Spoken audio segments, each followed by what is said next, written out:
সর্বপ্রথম ইসলাম সম্পর্কে আপনি কিভাবে জানলেন? ইসলাম গ্রহণের শেষ পদক্ষেপ কি ছিল আপনার? আপনার পরিবারের প্রতিক্রিয়া কেমন ছিল? আমি তখন লিফটে ছিলাম, ভাবছিলাম এত বড় বড় আরব লোকগুলো, তাও আবার বন্দুক হাতে। কিছুক্ষণ পর একজন সাদা মহিলা। মনে মনে ভেবে নিয়েছিলাম যে ওরা হয়তো বলছে যে ওই সাদা চামড়ার মহিলাকে পরে মারবো। আমি বললাম আমি কোনোভাবেই মুসলিম হতে পারবো না, কোনো মতে সম্ভব না। আমি কোরআন বন্ধ করলাম আর ভাবলাম, ও গড, লোকজন ভালো, বইটা আশ্চর্যজনক। আসসালামু আলাইকুম লরেন, আমাদের আমন্ত্রণ গ্রহণের জন্য আপনাকে ধন্যবাদ। আপনাকে আমাদের মাঝে পেয়ে আমরা আনন্দিত। আমি এই প্রশ্ন দিয়ে শুরু করতে চাই, লরেন বুথকে সংক্ষিপ্তভাবে আপনি আপনার পরিচয় দিন। সালাম আলাইকুম ওয়াহ রাহমাতুল্লাহ ওয়াহ বারাকাতুহু। বিসমিল্লাহির রহমানির রহিম। আমার নাম লরেন বুথ। আমি একজন সাংবাদিক, একজন লেখক আর একজন অভিনেত্রী। উত্তর লন্ডনের হ্যামস্টেডে 1967 সালে আমার জন্ম হয়। আমার মা একজন মডেল ছিলেন, আমার বাবা একজন অ্যাক্টর। আমার 20 বছর বয়স পর্যন্ত আমি লন্ডনে ছিলাম। আমি অভিনয় নিয়ে পড়াশোনা করছিলাম। আমার স্বপ্ন ছিল আমি একদিন হলিউডে যাব হয়তো। 7 বছর অভিনয় নিয়ে পড়াশোনা করার পর 1997 সালে সাংবাদিক হিসেবে পুনঃপ্রশিক্ষণ গ্রহণ করি আর অনেকবার টিভিতে আসি। আমি স্কাই নিউজে এসেছিলাম, আমি মেইন স্ট্রিম চ্যানেলের সাংবাদিক ছিলাম, আমি ডেইলি মেইলের মতো অনেকের জন্যই কাজ করেছি, আমাকে ভুল বুঝবেন না। The mail on Sunday, BBC, channel 5 এর জন্যও কাজ করেছি। অনেক টিভি শো হোস্ট করেছি, আলহামদুলিল্লাহ, রেডিও শো করেছি। আর তারপর আমি 2010 সালে ইসলাম গ্রহণ করি। আর এটা হয়েছিল মূলত তখন যখন আমি কয়েকবার প্যালেস্টাইনে যাই এবং সেখানকার মানুষের সাথে পরিচিত হই। প্রথমে সেখানে যাই সাংবাদিক হিসেবে। আপনি ইসলামের ব্যাপারে প্রথম কিভাবে শুনলেন? মনে পড়ে প্রথম আমি ইসলাম ব্যাপারটি খেয়াল করি 2001 সালে 9/11-র পরে। আমার মনে আছে আমি ফুটেজ দেখছিলাম, ওখানে দেখাচ্ছিল প্লেনগুলো কিভাবে টুইন টাওয়ার ধ্বংস করলো। আর আমি তখন একটা ছোট শিশুর সাথে বসে বসে ভাবছিলাম কোন গরিব দেশকে এর মাসুল দিতে হবে। আর আমি মনে মনে একজন সমাজপন্থী ও বামপন্থী ছিলাম, আর আমি বুঝতাম যে পশ্চিমা বিশ্ব ক্ষমতার জন্য এটা কারোর সাথে জড়িয়ে গেছে। ভাবছিলাম কোনো গরিব দেশের এই ব্যাপারটাতে কোনো হাত নেই, কিন্তু তারপরেও তাকে পরিণাম ভোগ করতে হবে যাতে নিজেকে নিয়ে ভালো বোধ করে। এই যে আফগানিস্তান, ইসলাম যদি পশ্চিমা বিশ্বের হুমকি হয়ে থাকে, এটা তো 1400 বছর ধরে আছে আর কোটি কোটি মানুষ মেনে চলছে। তারা চাইলেই পশ্চিমা বিশ্বকে নিয়ে ভয়ঙ্কর কিছু করতে পারত।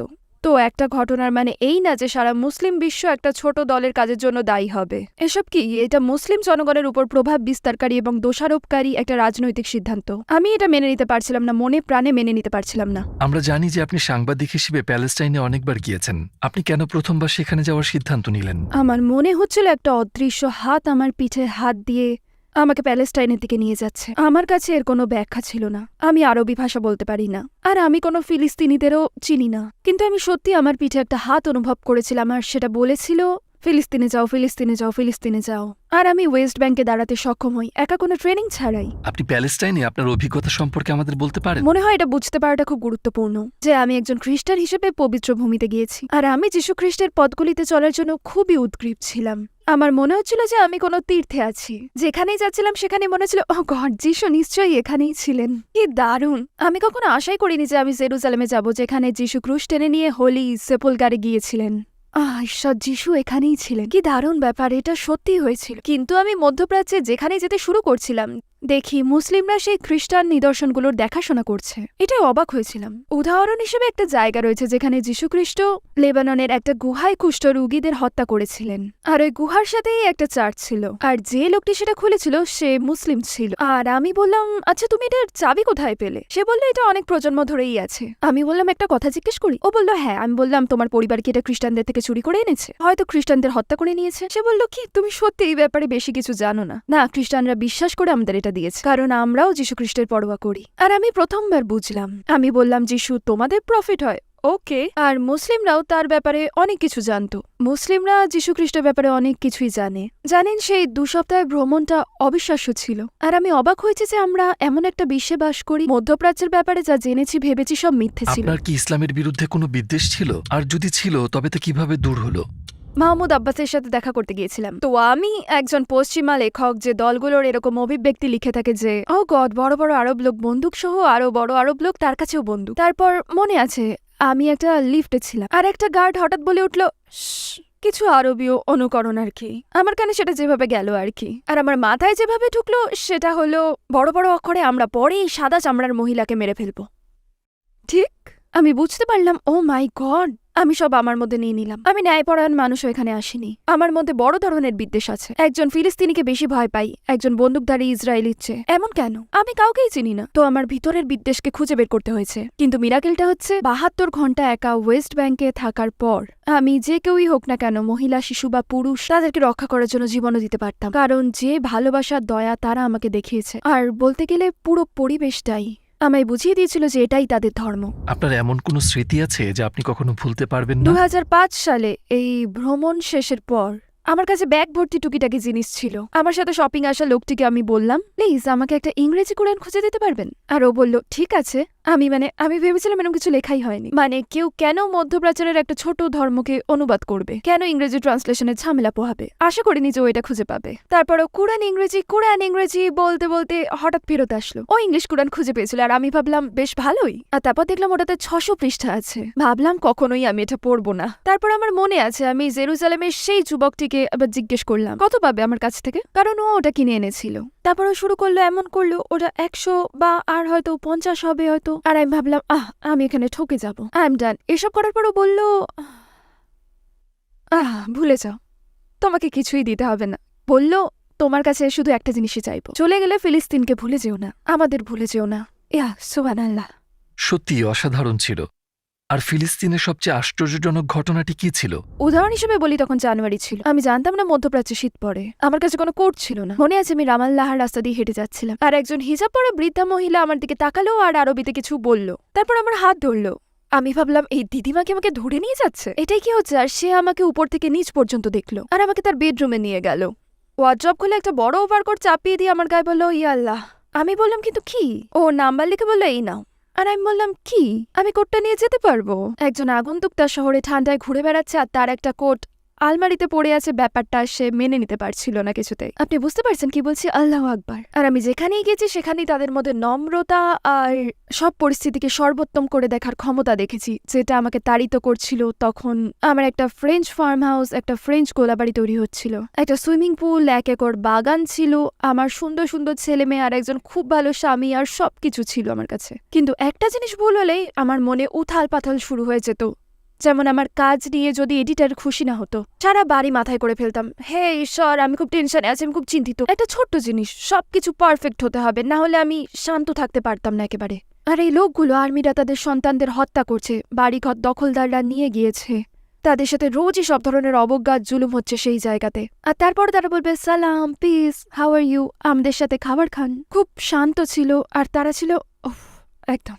আমি ওদের জিজ্ঞাসা করলাম তোমরা এত নম্র আর এত উদার কেন, তোমরা কেন কিছু নিয়ে আপত্তি করো না? আর তারা বললে এটা বইতে আছে, কুরআনে আছে, আল্লাহ সব ঠিক করবেন।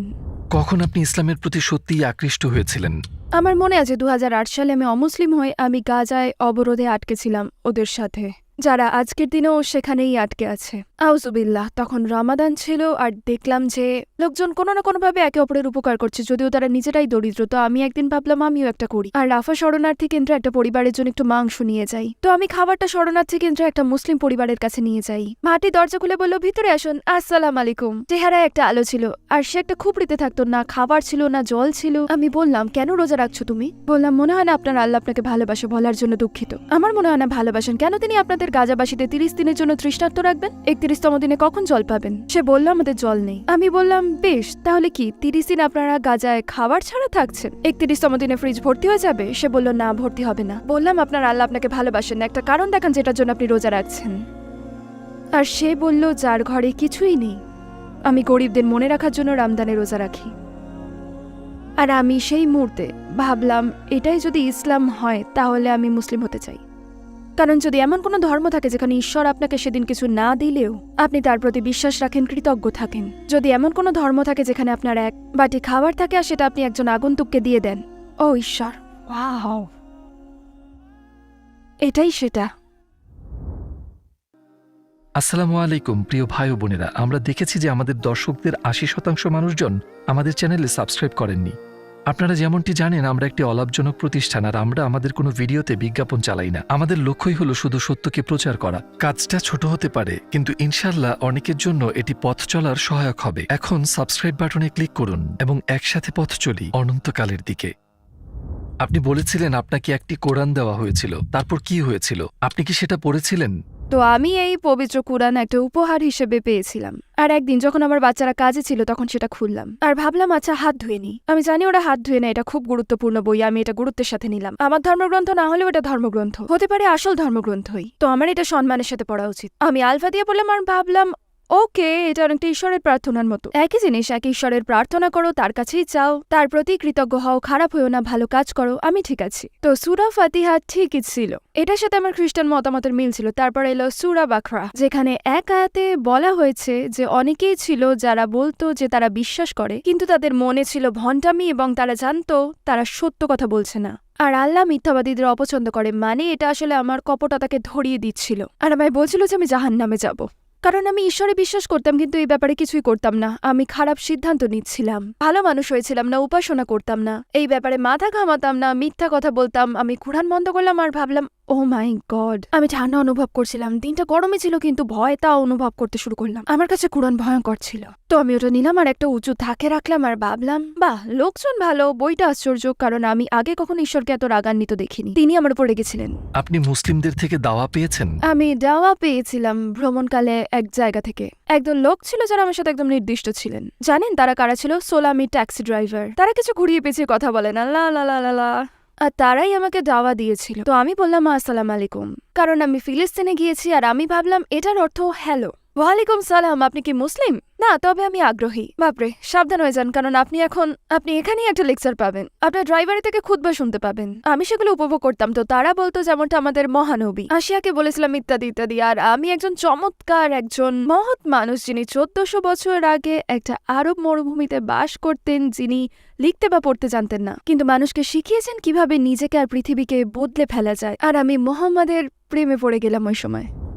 ইসলাম গ্রহণের আপনার শেষ ধাপটি কি ছিল?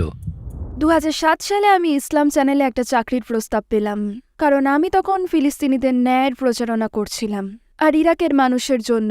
আর ইসলাম চ্যানেলের মুহাম্মদ আলী আমাকে চাকরির প্রস্তাব দেন আর আমি বললাম আমার কিছু শর্ত আছে। 1 নম্বর, আমার সাথে ইসলামের বিষয়ে কথা বলবেন না, কারণ আমি মনে করি এটা ভালো আর আপনারাও খুব ভালো, কিন্তু আমার জন্য না। আর 2, আমি আপনার টিভি স্টেশনে হিজাব পরব না, কারণ আমি মনে করি এটা নারীদের নিয়ন্ত্রণ ও অপমান করে, আর আমি কপট হতে চাই না। উনি বললেন আল্লাহই সেই সিদ্ধান্ত নেবেন যে আপনি মুসলিম হবেন কি হবেন না, সেটা আমার হাতে নেই। আর আমি বললাম না, আমি কোনোভাবেই মুসলিম হতে পারবো না, একেবারেই না। আর মুহাম্মদ আলী বললেন আপনি মুসলিম হতে পারেন। আমি বললাম আমি হব না। উনি বললেন বেশ, সেটা আল্লাহ জানে। বললাম ওকে, আর হিজাবের ব্যাপারটা? উনি বললেন ঠিক আছে, হিজাব পড়তে হবে না, তবে দয়া করে যতটুকু সম্ভব শালীন পোশাক পরবেন, আমরা সেটাই মেনে নেব। এর অর্থ আমি পৃথিবীর সব দেশেই ভ্রমণ শুরু করব, বিভিন্ন স্পিকার শেখদের ইন্টারভিউ নেব, আর মুসলিমদের এবং ইসলাম নিয়ে কথা বলা লোকেদের নিকট প্রবেশাধিকার পাবো। আমি 2010 সালে ইরানে সাংবাদিক ও প্রতিবেদক হিসেবে গেলাম আল কুর্দ স্টেট র্যালির উপর প্রতিবেদন তৈরি করতে একটা। আর আমি সবসময় ফিলিস্তিনিকে ধরে রেখেছিলাম। তো আমি ইরানে ছিলাম আর আমরা কোমে পৌঁছালাম। আমরা দূরে কোথাও যাচ্ছিলাম আর তখন রামদান ছিল। আমি মসজিদে গেলাম। আমি যখন মসজিদটায় গেলাম তখন ভাবলাম আচ্ছা, আমার মনে হয় আমি সম্পূর্ণরূপে অজু করলাম, কিন্তু আমি নিশ্চিত, হ্যাঁ আমার মনে হয় আমি আমার ভ্রমণকালীন বান্ধবীর সাথে অজু করছিলাম। আমি যখন প্রবেশদ্বার অতিক্রম করলাম তখন আমি একটা দোয়া করলাম, বললাম আল্লাহ যা দিয়েছো তার জন্য ধন্যবাদ, আমি আপনার কাছে আর কিছু চাইবো না, এখন আপনি ফিলিস্তিনের উপর রহমত বর্ষণ করুন। আর তারপর আমি চারপাশে দেখতে লাগলাম চুপি চুপি রিপোর্ট করার জন্য। আমার কাছে একটা আইফোন ছিল আর আমি ভাবলাম বাহ, এটা একটা বিশেষ প্রতিবেদন হবে। আপনি একটা ইরানি প্রার্থনালয় রামদান মাসে, আপনার কাছে একটা গল্প আছে, পৃথিবীর সব প্রান্তে এটা বিক্রি করতে পারবেন। আমার মন তখন খুব ধার্মিক অবস্থায় ছিল না, এমন ছিল না ও আমি মুসলিম হতে চাই। আমি সত্যি বলতে ওখানে একটু নাক গলাতে আর লুকিয়ে কিছু ছবি তুলতে গিয়েছিলাম, কিন্তু যখন আমি প্রধান জায়গাটায় গিয়ে বসলাম আমার মনে হচ্ছিল আমি একটা শান্তিপূর্ণ ঝর্ণার নিচে বসে আছি, যেন আমার মনের সকল দুশ্চিন্তা চলে গিয়েছে। আমার মনে তখন শুধু শান্তি ছিল, নিজের নামটাও ভুলে গেলাম। আমি পুরোপুরি লরেন বুথ ছিলাম না তখন। সেই সৃষ্টি, আত্মসৃষ্টি, আত্মাভিমান, হেন তেন যাই ছিল না কেন সব চলে গেল। অনুভূতিটা সর্বশ্রেষ্ঠ ছিল আর আমি নড়তে চাইছিলাম না। তো আমি রাতে ওখানেই ঘুমালাম আর সকালবেলা অজু করে ফজরের সলাত আদায় করলাম। আমি জানতাম ওই মুহূর্তে আমি মুসলিম হয়ে গিয়েছিলাম। সেই মুহূর্তে আমি জানতাম আল্লাহ এক এবং মুহাম্মদ আল্লাহর রাসূল 100%। আর তারপর কি হলো? আপনার আশেপাশের লোকজনের প্রতিক্রিয়া কেমন ছিল? আমি লন্ডনে প্লেনে উঠতে চাইনি আমার সাদা না নিয়ে, কিন্তু আমি তখন কাউকে খুঁজে পাচ্ছিলাম না, কারণ আমার ফ্লাইটটা সকাল 6টায় ছিল। আমি লন্ডনের এক মসজিদে গেলাম। তারপর জানেন সুবহানাল্লাহ, যখন আমি শাহাদাও পড়লাম, আশহাদু, ধূপ, মনে হচ্ছিল মুখ থেকে হয়তো সিমেন্টের দলা পড়ছে, মনে হচ্ছিল জিভ থেকে সোনার বার খসে পড়ছে। আশহাদু আল্লাহ ইলাহা ইল্লাল্লাহ, ধূপ, মনে হচ্ছিল ভূমিকম্প হচ্ছে। আশহাদু আন্না মুহাম্মাদান আবদুহু ওয়া রাসূলুহু, ধূপ, আর আমি মাটিতে পড়ে গেলাম। ওয়াও, বেশ বিস্ময়কর ঘটনা ছিল। আর তখন আমার মনে হচ্ছিল হঠাৎ আমি একটা বড় তুলার বলে ভাসছি। মনে হচ্ছিল তুলোর ভিতরে আছি, খুব তুলতুলে। আর সবকিছু কেমন জানি দূরে চলে গেল। পরদিন যখন আমি আমার বাচ্চাদের নিয়ে স্কুলে যাই, তারা সামনে দিয়ে দৌড়ে গেল আর আমি বাড়ি থেকে বের হলাম। আমি ভাবলাম তুমি হিজাব পরোনি। আবার ভাবলাম আমি তো এখন ইরানে নেই। তুমি হিজাব পরোনি, তুমি হিজাব পরোনি, তুমি নগ্ন হয়ে আছো। আর আমি দরজা থেকে বেরোতে পারছিলাম না। আমি ভেতরে গেলাম একটা স্কার্ফ খুঁজতে, যেটা একজন আমাকে দিয়েছিল। বেশ আজব ভাবে কোনো মতে তখন আর কি মাথায় চাপালাম। সেই স্কার্ফ পরে মেয়েদেরকে নিয়ে তারপর স্কুলে গেলাম। আর ওরা বলল, মা তুমি হিজাব পরে আছো কেন? বললাম ঠান্ডা তাই। ওরা বললো এখন গরম। আমি বললাম যাই হোক, যাও খেলো, জঙ্গলে হাঁটো কি এখন। আর যখন স্কুলে নিয়ে গেলাম, একজন বাবা যিনি জুইশ ক্রনিকলসে কাজ করতেন আমার দিকে এমন ভাবে তাকালেন যেন এটা তো বেশ বড় খবর। আর আমি ভাবলাম ইস, এখন তো বড় বিপদে পড়লাম। আর উনিও বলল ইয়েস, যেন তার ক্রিসমাস একসাথে এসে পড়েছিল তখনই। আমি পরোয়া করি না, আমি বাড়িতে গেলাম। আর আগামী 7 দিনে সবকিছু বদলে গেল। আমি সলাত আদায় করতে চাইতাম, আল্লাহর কাছে কাঁদতে চাইতাম, মাটিতে মাথা ঠোকাতে চাইতাম, যেমনটা মুসলিমদের করতে দেখেছি। আর দুটো জিনিস বারবার বললাম ধন্যবাদ আর দুঃখিত। আমি বললাম ধন্যবাদ এই জীবন দেওয়ার জন্য, যত ভালোবাসা পেয়েছি তা দেওয়ার জন্য, আর যা যা চিনতে পারিনি তার জন্য। মানে আমার সুন্দর মেয়েরা, আমি ভালোবাসা চিনেছি, সুযোগ পেয়েছি, ভালো পরিবার পেয়েছি, আর আপনাকে চিনেছি, ধন্যবাদ। আর তারপর বললাম দুঃখিত, আমি অনেক দুঃখিত। আর আমি 1 সপ্তাহ ধরে কাঁদলাম। তারপর আমাকে সেই কুরআন নিতে হয়েছিল, আর সেটা খুব ভয়ের ছিল। তো আমি তখন শুক্রবারে শাহাদাহ নিলাম। আর তারপর আমার বাচ্চারা তাদের বাবার সাথে আমরা আলাদা হয়ে গিয়েছিলাম। তো সেই শুক্রবার রাতে আমি ভাবলাম ঠিক আছে, বাচ্চারা এখন, আমি শাহাদাহ নিলাম, বাড়িতে গেলাম আর বসে ভাবলাম বেশ শুক্রবার রাতে একজন ছেলে বন্ধুকে কল করা যাক। আমি এটা করতে পারবো না, আপনি জানেন। একটা সিগারেট ধরাই, কিন্তু সত্যি খেতে চাই না। আমি জানি যে আমি সালাত আদায় করবো আর আল্লাহর নাম নেব। তারপর আমি ফ্রিজ দেখলাম আর ওখানে একটা ওয়াইনের বোতল ছিল। আমি ভাবলাম আচ্ছা, এখন আমার জীবন খুব একঘেয়ে হয়ে যাবে, বলতে গেলে কিছুই করার নেই। তো আমি কুরআনটা নিলাম আর ভাবলাম আল্লাহ, ইয়া আল্লাহ, শেষটা যেন ভালো হয়, এমনটা যেন না হয় আমি এখন জাহান্নামে যাব। আমাকে ভুল বুঝতে দেবেন না, আমি আপনাকে ভরসা করি। আর কুরআন যেন বলল এতদিন কোথায় ছিলে, আল্লাহ তোমায় ভালোবাসেন, সঠিক সিদ্ধান্ত নিয়েছো, আর সব ঠিক হয়ে যাবে। খুবই চমৎকার। আপনার পরিবারের প্রতিক্রিয়া কেমন ছিল? আমি ভেবেছিলাম পরিবার জানলে একটা বিশাল ব্যাপার বানিয়ে ফেলবে। আমি মুসলিম হয়েছে শুনে মা খুব ব্যঙ্গ করলেন, বলল তুমি পাগলদের সাথে যোগ দিয়েছো, তুমি পাগলদের দলে ঢুকেছো, তুমি কি এখন জঙ্গি হবে? তারা আমাকে নিয়ে অনেক ভয় ছিল, কিন্তু আমি খুব ভালো হয়েছিলাম ইনশাআল্লাহ। আমি তার জন্য খুব খেটেছিলাম আর খুব ভালোবেসেছিলাম তার শেষ জীবনে, আর সব ঠিক করেছিলাম। আর আমার বাবা শুধু ভয়ই পেয়েছেন, কেন একজন স্বাধীন মহিলা হয়ে তুমি এমন পোশাক পরে আছো? কেন তুমি একটা পুরুষকে এটা পরাতে দেবে? কারণ ঈশ্বর চান না তুমি এটা পরো, পুরুষেরা তোমাকে এটা পড়তে বলেছে। আমি বললাম বেশ, আল্লাহর জন্যই পড়েছি, ঠিক আছে। আর উনি বললেন তুমি তো ঈশ্বরের কাছে যে কোনোভাবেই যেতে পারো, এভাবে যাওয়ার প্রয়োজন নেই। তো উনি আমার বিয়ে নিয়ে খুব চিন্তিত ছিলেন। তুমি কি স্বাধীনতা ভুলে যেতে চলেছো? তুমি কি ভৃত্য হয়ে যাবে? বললেন আমার প্রতিটা মেয়ে খুব স্বাধীন চেতা নারী। আমি বললাম তুমি বুঝতে পারছো না, কিন্তু সুবহানাল্লাহ, আমি আমার বাবার সাথে তার মৃত্যুসজ্জায় আলোচনা করেছিলাম। সুবহানাল্লাহ, আর আমি তাকে আল ফাতিহা পড়িয়েছিলাম। তার হাত ধরতে পেরেছি, তার চোখের দিকে গভীরভাবে তাকাতে পেরেছি, আর তার সাথে ঈশ্বরের জন্য ভালোবাসা শেয়ার করতে পেরেছি আমি। উনি বলেছিলেন ঈশ্বর এক, আর হযরত মুহাম্মদ তার শেষ রাসূল, আর যিশু একজন রাসূল। তো আল্লাহ ভালো জানেন, উনি কথাগুলো আরবিতে বলেননি, আর আমিও জোর করিনি, কিন্তু আমাকে সবসময় বলেছেন ঈশ্বর এক আর যিশু একজন রাসূল। আমি বললাম হযরত মুহাম্মদ একজন দারুণ মানুষ ছিলেন, তিনিও রাসূল ছিলেন। উনি বলেন আচ্ছা, আমি স্বীকার করছি। উনি মারা যাওয়ার পর আমি একটা খুব সুন্দর স্বপ্ন দেখেছিলাম, 3 জন ইমাম তাকে স্নান করাচ্ছেন আর উনি নূরে পরিপূর্ণ হয়ে আছেন ইনশাআল্লাহ। তখন আপনি ইংরেজি নিউজ চ্যানেলে কাজ করতেন, সেখানে কি হয়েছিল? তো প্রথম সকালে স্কাই নিউজে হিজাব পরে গেলাম, সেটা বেশ হাস্যকর ছিল, কারণ তারা খুব স্মার্ট কাস্টমার হওয়ার ট্রেনিং নিয়েছিল। যারা স্টুডিও দিয়ে হেঁটে যেত ওরা তাকিয়ে, আপনি বুঝতে পারছেন, বলতো ও ঈশ্বর, ওকে দেখেছো? আর সামনে আসলে হয়তো বলতো কেমন আছো লরেন। মানে আমি জিনিসটা আমার পেছনে হতে দেখেছিলাম। 2 দিন পর একটা কল পাই, লরেন আমরা কিছু জিনিস অদল বদল করছি, আমাদের আর তোমায় দরকার নেই, কেটে দিল। ওরা আর আমাকে নেয়নি, আর কখনো ডাকেও নি। এখন কি স্কাই নিউজে হিজাবিরা আছে? হ্যাঁ মাশাল্লাহ। এখন কি নিউজে হিজাবি নারী আছে? হ্যাঁ। আপনি কি কখনো কোনো ধর্মান্তরিত হিজাবিকে নিউজে দেখেছেন? একজনের নাম বলুন। এই মেইন স্ট্রিম দুনিয়ার এখন একটা বড় সমস্যা, কারণ আপনি যদি ইসলামকে ধর্ম হিসেবে বেছে নেন, আল্লাহকে আপনার প্রভু হিসেবে, তখন মিডিয়া স্ট্যান্ডার্ডসের কারণে হয় আপনার নার্ভাস ব্রেকডাউন হবে, নাহলে নার্ভাস ব্রেকডাউনই হবে। আমার মনে হয় না এখানে ওরম কিছু আছে। তারা কিভাবে আপনাকে চিন্তাশীল, বুদ্ধিমান, বিশ্বস্ত মানুষ হিসেবে উপস্থাপন করবে যে জীবনের মাঝপথে এসে বলে মর্নিং এভরিবডি, আমার নাম লরেন বুথ। যাই হোক, আমি স্বীকার করছি যে আল্লাহ ছাড়া কোনো ইলা নেই আর মুহাম্মদ শেষ রাসূল। এখন ওয়েদার রিপোর্ট বুঝতেই পারছেন, আপনি সেটা করতে পারবেন না। তারা বাদামি চামড়ার হিজাবি মানুষকে আনতে পারবে, কারণ এটা তাদের অদ্ভুত ছোট্ট জিনিস। কিন্তু আপনি যদি মেইন স্ট্রিমের কেউ হন, তাহলে কিভাবে ব্যাপারটা স্বাভাবিক হিসেবে দেখা হবে যদি না আমরা ইসলাম ও আল্লাহর বিষয় আর মুসলিমদের সাথে কি করি আর তাদের প্রতি আমরা কেমন আচরণ করি? আমি এই কথোপকথনের মুখোমুখি হয়েছি আর মেনে নিয়েছি। আলহামদুলিল্লাহ, আমি মেনে নিয়েছি। আপনার চেনা জানা এমন কেউ কি ছিল যে ইসলামের সাথে পরিচিত হয়েছে এবং তার জীবন বদলে গিয়েছে? কয়েক বছর আগে আমি প্লেনে করে কাতার থেকে ফিরছিলাম, আর আমার সামনের লোকটা ভেস্ট পরা একজন ব্রিটিশ লোক ছিল। তার থেকে মদের গন্ধ আসছিল, একজন স্কিন হেড ছিল। আমি ভাবলাম, আল্লাহ, আমি তার পাশে 4 ঘন্টা বসে থাকতে চাই না। তো আমার টিকিট হলো 21G আর তার হলো 21F। তো আমরা যাই আর আমার তাকে অতিক্রম করে যেতে হবে। সে এমন ভাবে আমার দিকে তাকালো যেন আমি আবর্জনা। সে আমাকে দেখলো আর যখন খাবার এলো সে বলল, আমি একটা ভডকা নেবো, একটা বিয়ার আর অন্য কিছু। আর আমি বললাম তো আমি জল খেতে খেতে ভাবলাম, ও আল্লাহ, আমাকে ক্ষমা করুন, আমার সবচেয়ে খারাপ ফ্লাইটটাতে আছি। আর সে বলল, আপনি কি একটু জল নেবেন? যেন আমি ইংলিশ বলতে পারি না। তো আমি বললাম, বেশ, ধন্যবাদ। আমি ভাবলাম ওকে, আমাকে কিছু ভালো কাজ করতে হবে, আপনি কিছু পনির নেবেন? আমি এটা বললাম। সে বলল, অনেক ধন্যবাদ। আর সে বলল, আপনি কোথা থেকে এসছেন? বললাম, লন্ডন থেকে এসছি। আপনি? সে বলল, কি, আপনি এমন পোশাক পরে লন্ডন থেকে? আর সে তাকিয়ে থেকে খুব একটা অদ্ভুত কাজ করলো, ওখানে বসে বলতে শুরু করলো, আমি দুঃখিত, আমি দুঃখিত। আমি তার দিকে তাকিয়ে বললাম, ঠিক আছেন? সে বলল, হ্যাঁ, আমি আপনাকে নিয়ে অনেক বাজে চিন্তা করছিলাম, আমি দুঃখিত।